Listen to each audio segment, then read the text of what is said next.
Olá, meus amigos e minhas amigas. A Ucrânia informou que retirou tropas de várias vilas na região nordeste Kharkiv, onde forças russas, como sabemos, têm avançado e bombardeado assentamentos ao longo da fronteira. Esses detalhes da retirada surgiram enquanto Antony Blinken fazia uma visita não anunciada a Kiev, onde o presidente Volodymyr Zelensky pediu a ele que acelerasse o fornecimento de armas dos Estados Unidos. Como já comentamos em outros vídeos do canal, na semana passada, Moscou lançou um grande ataque terrestre surpresa na região de Kharkiv, buscando avançar no campo de batalha, enquanto Kiev luta por armas e mão de obra. Conforme um porta-voz militar explicou na televisão estatal, em determinados pontos nas áreas de Lukiansk e Vovchansk, devido ao impacto do fogo e às ações de assalto do inimigo, manobras foram realizadas para salvar a vida dos nossos soldados. Unidades foram removidas para posições vantajosas.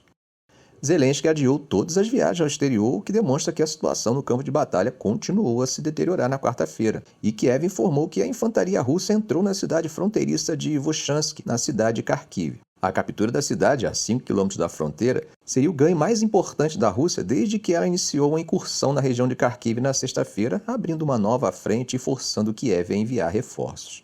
O ataque mantém as forças ucranianas, que já estão exaustas e dispersas, diante daquilo que, como Zelensky disse, pode ser o desenho de uma grande ofensiva russa nas próximas semanas. Moscou vem avançando lentamente no leste há meses. Oleksiy Kharkiv, chefe da polícia de patrulha de Vovchansk, afirmou no Facebook o seguinte: "A situação é extremamente difícil. O inimigo está ocupando posições nas ruas da cidade de Vovchansk."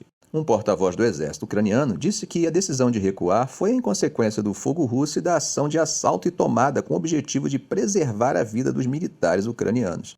Dmitry Lazutkin, porta-voz do Ministério da Defesa, disse que alguns grupos de infantaria russos entraram na cidade, lembrando que os analistas militares consideram o seu controle como necessário para Moscou continuar sua ofensiva. Segundo o exército ucraniano, as forças de Kiev estavam tentando impedir que a Rússia acumulasse tropas e equipamentos militares no norte de Vovchansk. Segundo eles, os russos estavam tentando se reagrupar e se entrincheirar e não haviam tomado nenhuma nova ação ativa hoje, na quarta-feira. A polícia permaneceu em Vovchansk e continuava a evacuar pessoas. Quase 8.000 pessoas foram evacuadas de Vovchansk e das áreas fronteiriças desde o ataque de sexta-feira. Como sabemos, a Ucrânia está tentando conter o ataque na região de Kharkiv enquanto mantém a linha contra a principal investida de Moscou na região leste de Donbás e se prepara contra potenciais novas incursões fronteiriças. Como já comentamos em outros vídeos do canal, a inteligência militar da Ucrânia alertou que a Rússia tinha pequenos grupos de forças localizados ao norte da região de Kharkiv e ao longo da região de Sumy. No entanto, Kiev diz que o ataque russo no nordeste não representa uma ameaça iminente à cidade de Kharkiv, a segunda maior da Ucrânia, que tem 1,3 milhão de habitantes. E a situação crítica na região de Kharkiv acaba coincidindo com a visita de Antony Blinken a Kiev, onde ele disse que parte da ajuda dos Estados Unidos havia chegado e que mais estava a caminho. O secretário de Estado dos Estados Unidos, Antony Blinken, afirmou na quarta-feira que os Estados Unidos não incentivavam a Ucrânia a atacar alvos dentro da Rússia com as armas fornecidas por eles, mas acredita que essa é uma decisão que Kiev deve tomar por conta própria. Ele fez essa declaração durante uma coletiva de imprensa em Kiev após semanas de ataques regulares de mísseis e drones em toda a Rússia, que a Ucrânia não confirmou oficialmente. Blinken anunciou um adicional de 2 bilhões de dólares em financiamento dos Estados Unidos para a Ucrânia, dizendo que esse novo apoio chega em um momento crítico.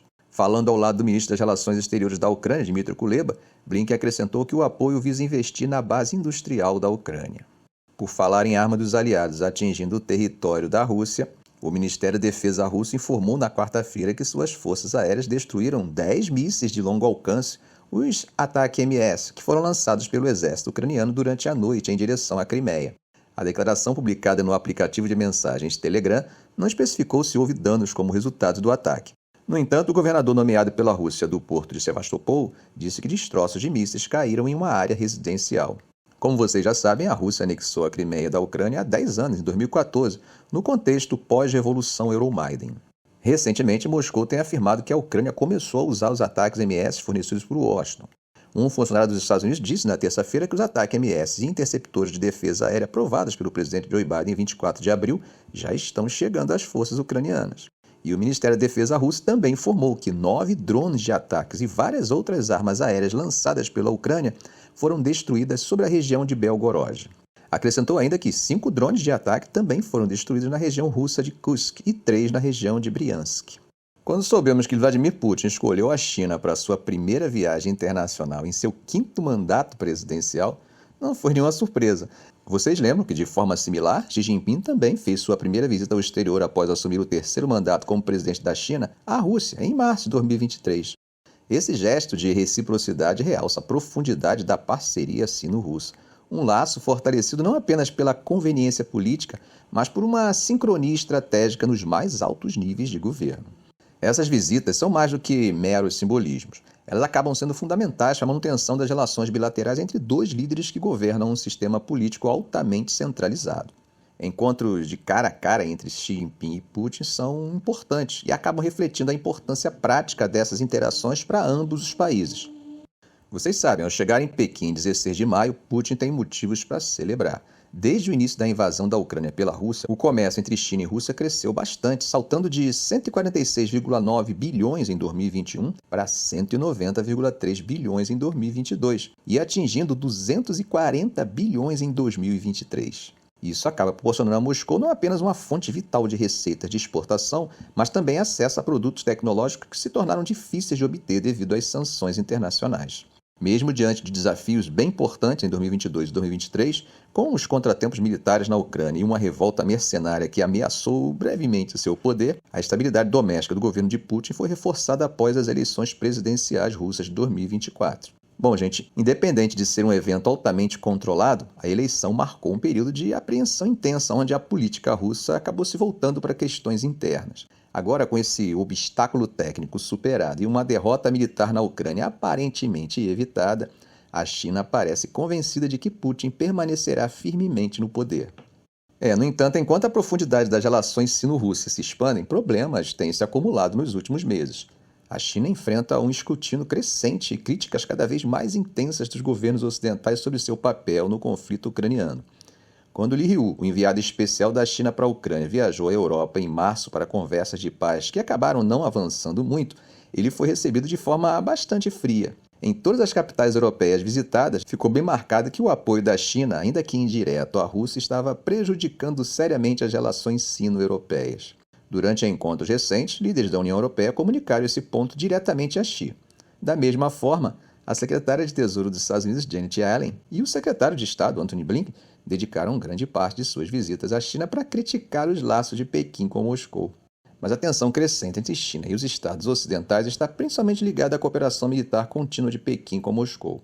Apesar da preocupação internacional com a invasão da Ucrânia, a cooperação militar entre China e Rússia, particularmente na forma de manobras conjuntas, patrulhas aéreas e marítimas, acabou se intensificando bastante desde fevereiro de 2022.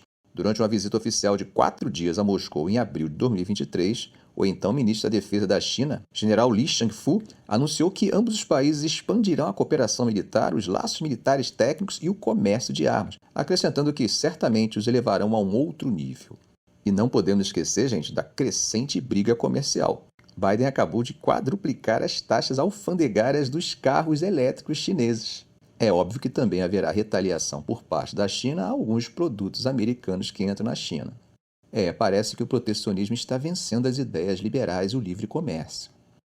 Bom, gente, atravessando o Mediterrâneo, temos a firme posição do premier israelense contra a recente decisão da Assembleia Geral das Nações Unidas.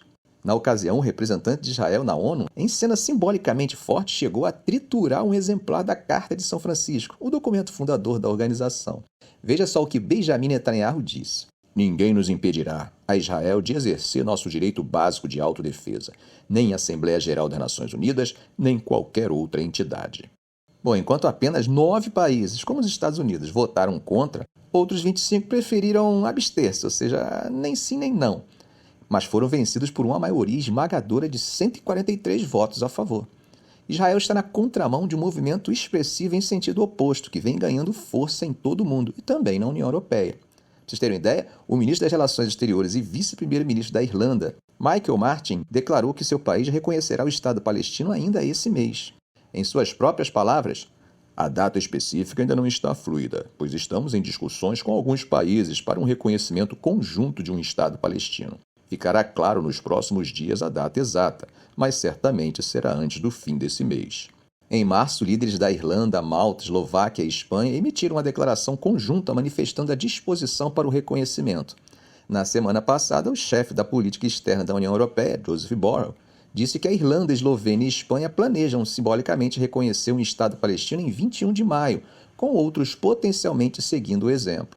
O fato é que, apesar do direito de defesa de Israel, a forma como ele reagiu e o número superelevado de vítimas civis acabou afastando lentamente o quase absoluto apoio a Israel que ele gozava antes das ações militares por terra se iniciarem e todas as consequências que decorreram disso e dos bombardeios aéreos. Ficamos por aqui. Se esse vídeo foi útil para você, faça um comentário, compartilhe em suas redes sociais, dê um like. E se ainda não for inscrito, inscreva-se no canal e ative o sininho. Ok, gente? Um grande abraço do professor Arão Alves.